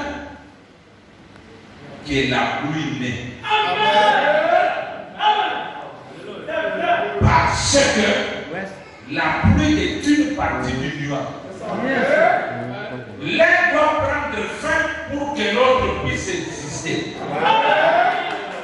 Nuage, nous t'aimons, mais arrête-toi. Maintenant, c'est la pluie. C'est ça. Mais, la mort, mais, d'accord? Vous avez compris l'idée? Il faut la douleur, pas de déménagement. Il faut dire la vérité. Dis la vérité. Rien que la vérité. Ça fera mal, mais ça donne la vie. C'est ça. Oui. Un homme circoncis, un homme incirconcis, quand vous êtes devant un homme incirconcis, ce n'est pas beau à voir. Une fois j'étais à Ouganda, on voyageait dans les champs missionnaires. Bon, je ne savais pas que Hitler avait dit là-bas, on ne se circoncis pas les gens. Les bus étaient avec nous, nous sommes allés quelque part. Et je suis sorti en criant. J'ai vu des hommes, oh, j'ai vu des hommes qui sont comme ça. Et eux aussi s'est moqué. Ils s'étaient étonnés parce que je comprends qu'eux aussi étaient comme ça. Bien sûr que cette circoncision n'est plus nécessaire aujourd'hui parce que nous avons la circoncision du cœur. Mais c'est quand même beau quand on est circoncis. Et quand on ne l'est pas. Écoutez maintenant. Vous êtes prêts? Alléluia. Et frère Anna, il a dit que j'ai prêché comme Paul. Prêcher comme Paul, c'est Amen. le modèle. Mais ça ne veut pas dire qu'il a prêché le message de Paul. Parce que le message de Paul avait trois qualités. Être fidèle à la parole, avoir les fruits de l'apostolat saura être basé sur la puissance. J'ai prêché comme Alléluia. Mais ça ne veut pas dire qu'il va prêcher le message de Paul alors que Paul attendait vraiment. Il attendait le jour. Maintenant que lui allait prêcher comme Paul. Il y a des choses comment. Alléluia. Vraiment, on dit, le premier église, même l'apôtre Paul n'a pas rêvé ça. Amen. Dieu béni. J'ai dit ça parce que je vais commencer la douleur. Tu prêches le message d'un autre âge. Tu es en train de tuer. Tuer, c'est ça. Pas tuer l'église. C'est région pour ça, mais la mort. Dieu ne change pas ça. Dieu ne change pas. Première douleur. Un procès. 159 à 160. Prêchez le 27 avril 61. D'accord? On y va? Je ne veux pas parler de Moïse et de quelque chose qui s'est produit à cette époque-là. Amen. Ou quelque chose qui s'est produit il y a 50 ans. Ça passé. On ne veut pas. Ou quelque chose qui s'est produit il y a 100 ans ou 50 ans. Je veux parler de quelque chose qui s'est produit en ces temps-ci. On s'entend?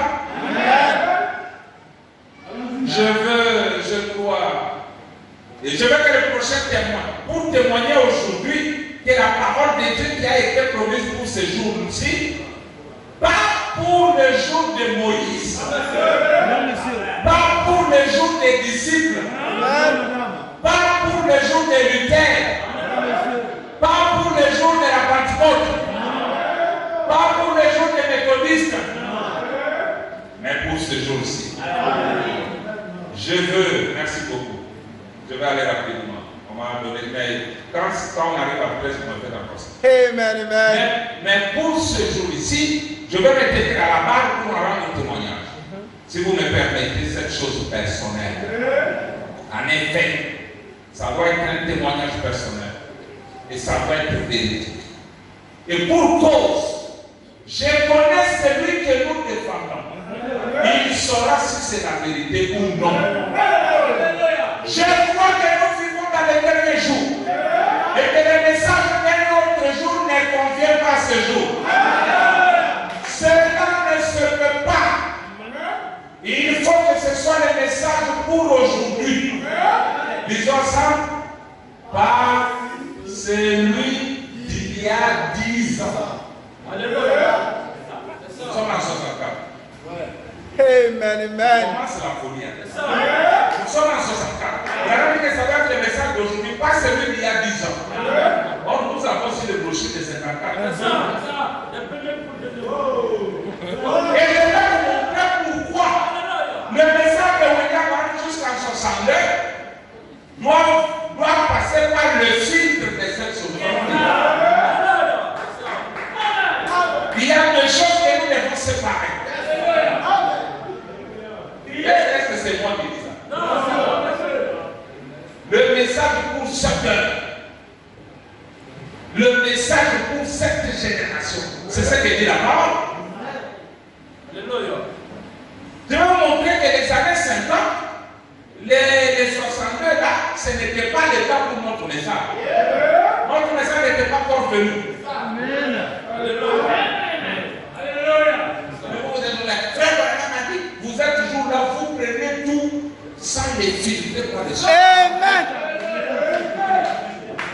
On dit, le faux enseignant produit de fausses naissances. Un mélangeur qui ne sait pas séparer les choses, parce que vous avez arrivé là pour que nous devons séparer. Écoutez. Pas celui d'il y a 10 ans. La douleur, comme j'ai dit maintenant, la douleur sur le visage. Amen. Oh, il faut la douleur, la détresse, le malaise. Au prédicateur nous évoluerons avec Branham.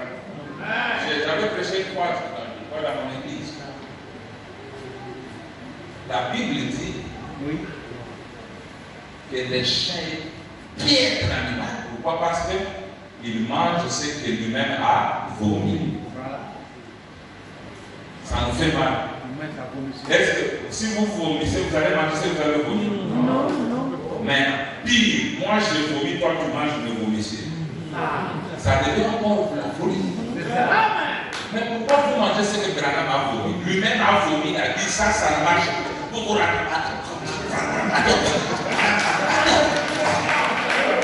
Votre propre vomissure de vous, mais vous allez manger les vomissures de Branham. Il y a des choses que Branham a corrigées, il a dit ça non. Regarde, il a dit que l'antichrist, sur le cheval blanc, c'était Christ. Est-ce qu'on a enlevé cette page là et a corrigé? Non. Vous écoutez ça sur la caméra, vous rentrez dans votre église sans discernement. Vous voyez, les organismes sur les chevals blancs, c'est Christ. Regarde ces chants. Non, c'est plus que chants.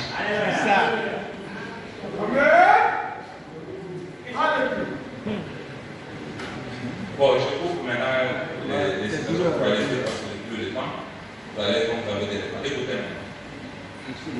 Les sauts de Pâques, les 150. Comme c'est la montée de la transfiguration, pour les prophètes et tout le reste, c'est terminé. Tous les jours des luthériens, des méthodistes, des presbytériens, c'est très bien. Mais celui-ci est mon fils bien-aimé. Écoutez-le. La parole pour cette heure-ci, écoutez-le, on écoute quoi? Le message de l'heure, quelle heure? Le son. 10 heures. Mais pourquoi maintenant vous prenez le message que vous devez prêcher? Vous résistez. Voilà. On va enlever la partie entière. On va enlever le prépuce. Faisons une tente pour Moïse. Il dit Moïse, c'est bien. Faisons une tente pour Élie. Et faisons aussi une tente pour toi, Christ. Comment on peut attaquer le pouvoir dispensatoire? Voilà, 3 à la fin. Et la voix dit, pas Moïse. Voilà. Pas Élie. Écoutez-le. Celui-ci est mon fils bien-aimé. Branham prend cette écriture, il dit, écoutez-le. La parole pour cette heure-ci. L'heure des sauts. L'heure des sauts.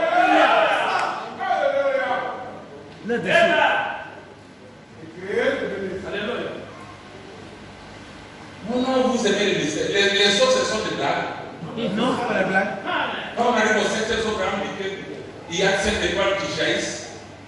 Chaque étoile éclate, qui sort 5. Les 5 là, tu ne les as pas encore comprises. L'autre étoile explose 5. Tu as maintenant 25 révélations là. 25 plus 5, 30. Vous voulez comprendre ça? Les autres étoiles éclatent. Il y a vraiment. Tu dis quoi? La l'ouverture des sceaux engendrait des doctrines. Au pluriel, des doctrines que le monde attaque avec tant de violence, disant que c'est faux. L'ouverture des choses, ce sont des nouveaux problèmes. C'est une guerre structurelle. C'est une guerre entre le mal et le bien, entre Dieu et Satan, entre la vérité et les dénominations. La plus grande bataille jamais déclarée. Amen. Les sortes pour aller vite.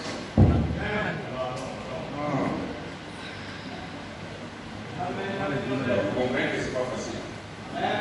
Alors, j'ai écrit là-bas. Nous allons parler de la fin du ministère de l'évangélisation de William Branham et la séparation entre les deux hommes. Une recommandation. Vous êtes prêts? Okay, vous prenez ça, comme je ne peux pas lire beaucoup en peu du temps, vous allez commencer à se rendre du côté de Jésus à partir du paragraphe 60. Branham dit 60, nous descendons comme ça, moi je prends vite là-bas. Vous allez le dire à la maison. Il montre que jusqu'en 60, Branham n'avait jamais agi comme un prophète. Parce qu'à la pause de la pierre angulaire, Dieu lui a dit, fais l'œuvre évangéliste. Il dit, est-ce que, écoutez, il dit, toi, il y a personne qui pourrait m'arriver sur la de ma route, alors que cet autre qui doit venir, laissons-le venir. J'ai ouvert une voie pour qu'il puisse prendre la relève. Parce que souvenez-vous, celui qui viendra prêcher se tiendra sur la parole. Ramenant la foi des enfants à la terre. Il se peut que ce soit l'affaire de ma route. Il se peut qu'ils soient en train d'opérer un changement dans mon ministère pour un retour à l'évangélisation outre-mer, ou bien il se peut qu'il ne m'appelle plus comme évangéliste et qu'il va, pour être un évangéliste, et qu'il va m'amener quelque part dans le désert, pour moi, afin de m'envoyer, je pense comme celui dont la venue a été promise. Ça pourrait être n'importe laquelle de ces choses. Écoutez-moi. Soyez attentifs parce qu'on t'aide.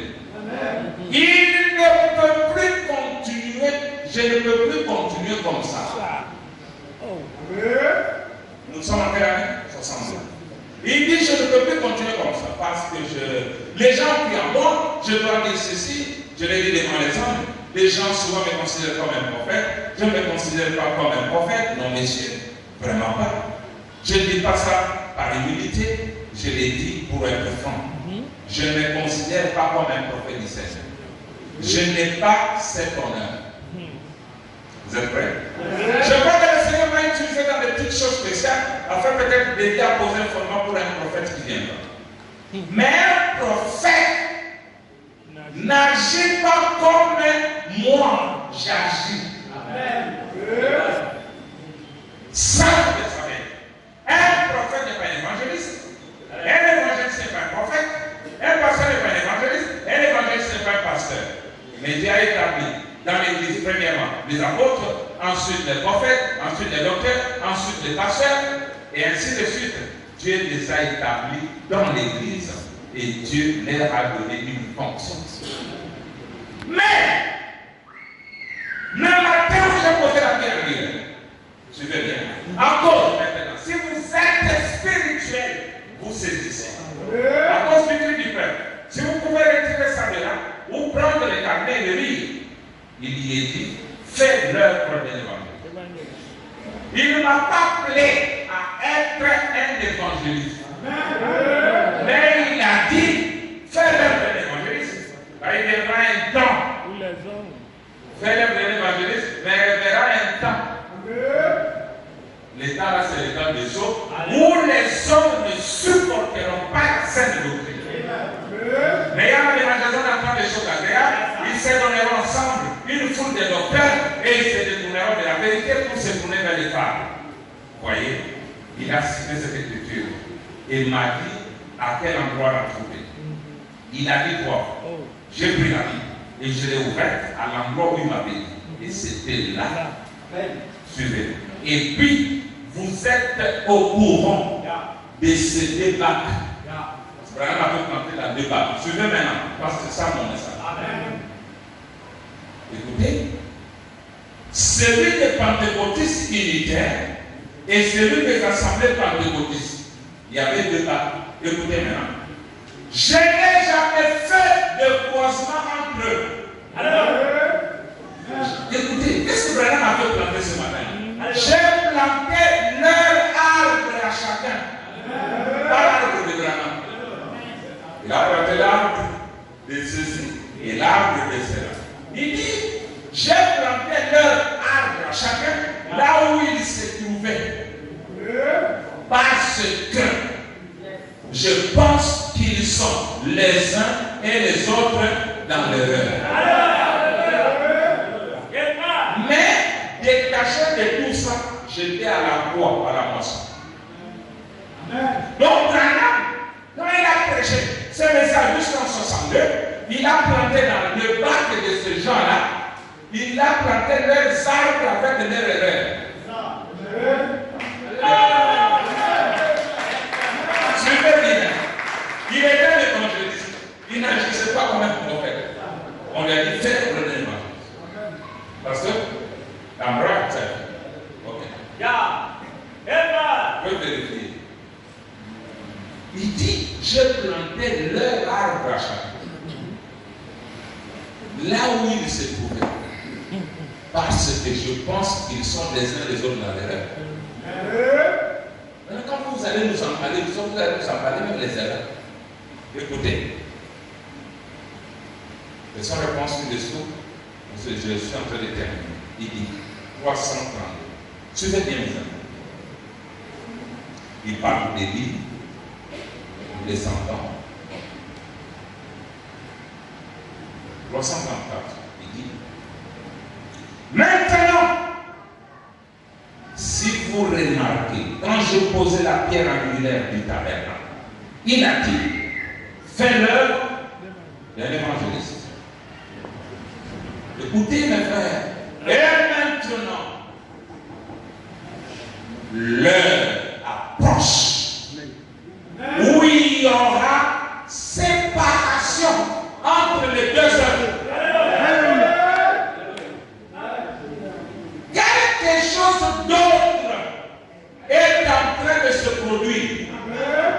Alors je suis tellement, voyez-vous, j'arrive ici et j'essaye de faire l'évangélisation. Et quelque chose d'autre. Branham mélange. Pendant que tu as construit les choses, il dit j'aime bien, j'essaie de faire l'évangélisation et quelque chose d'autre. Amen. Je suis tellement. Voyez-vous, j'arrive ici et j'essaie de faire l'évangélisation et quelque chose d'autre. Et vous voyez ce que ça fait. Voyez, je m'attends à ce que l'Église soit assez spirituelle pour le comprendre.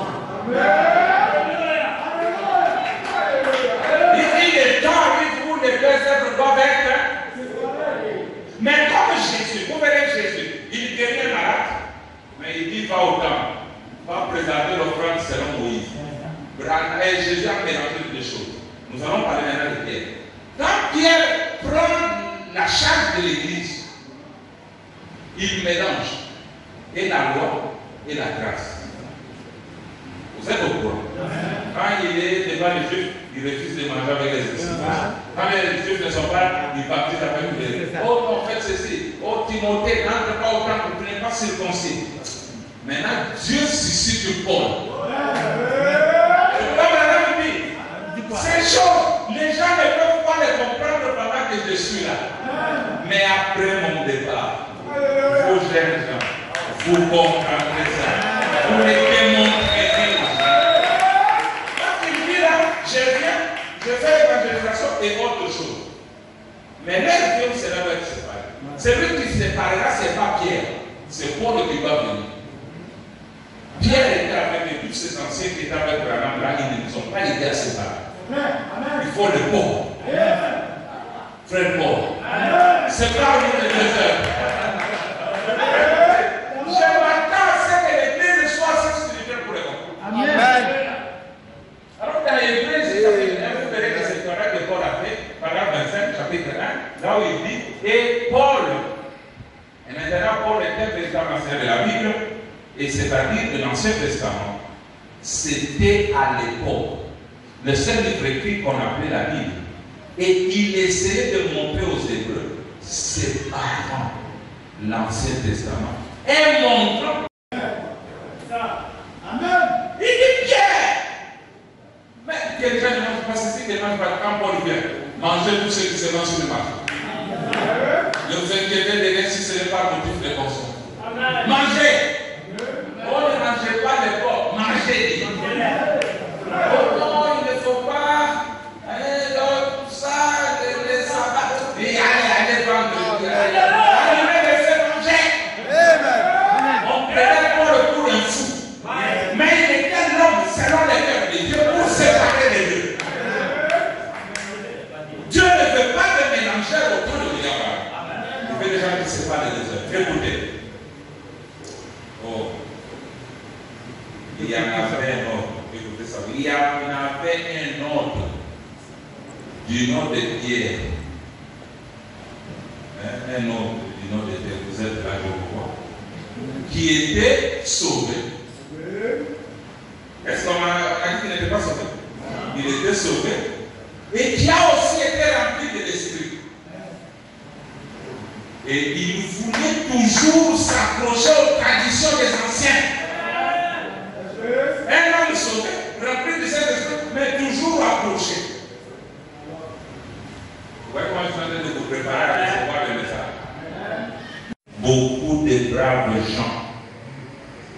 essayez toujours de s'accrocher à ce genre d'histoire.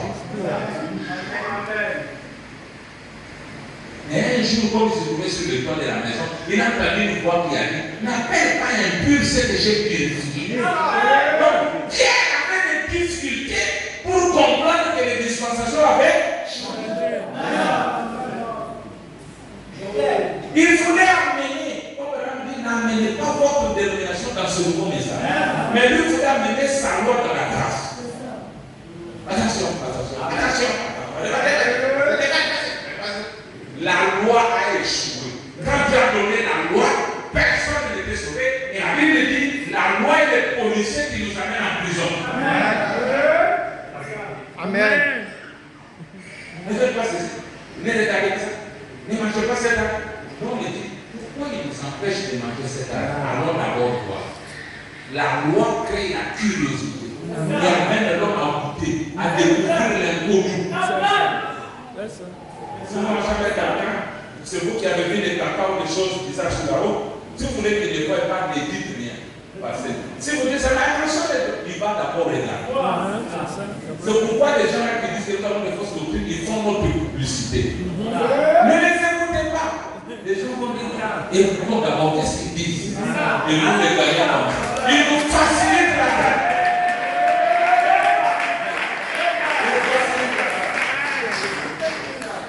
Merci Seigneur. Vous avez compris l'idée, non?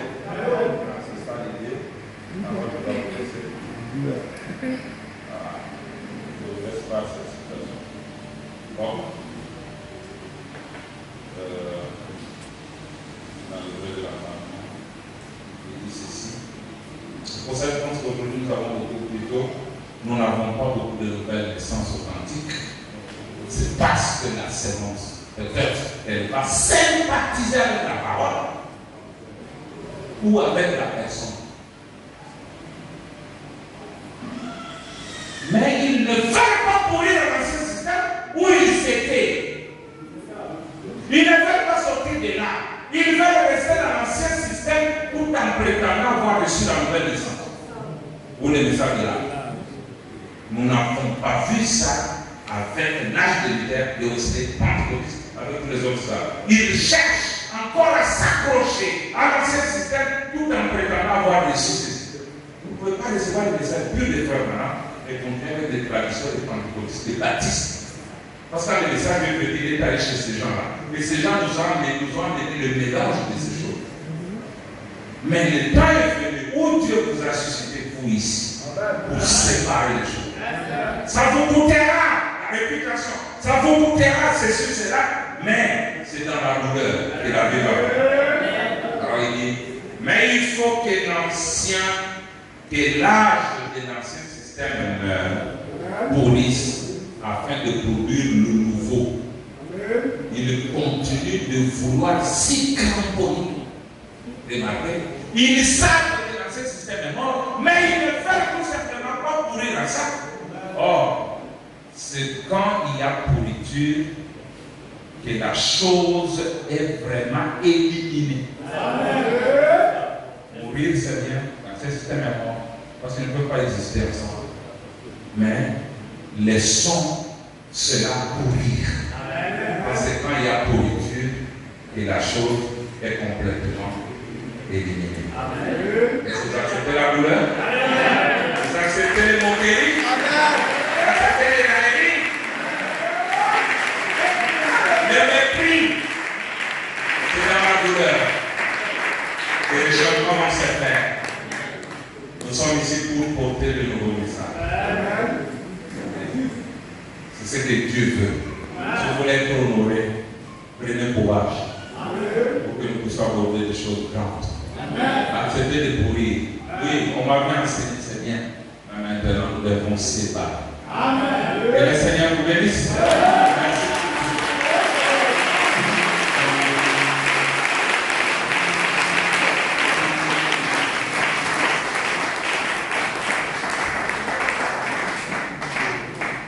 Alléluia. Gloire à Dieu. Amen. Le mystère des douleurs. Amen.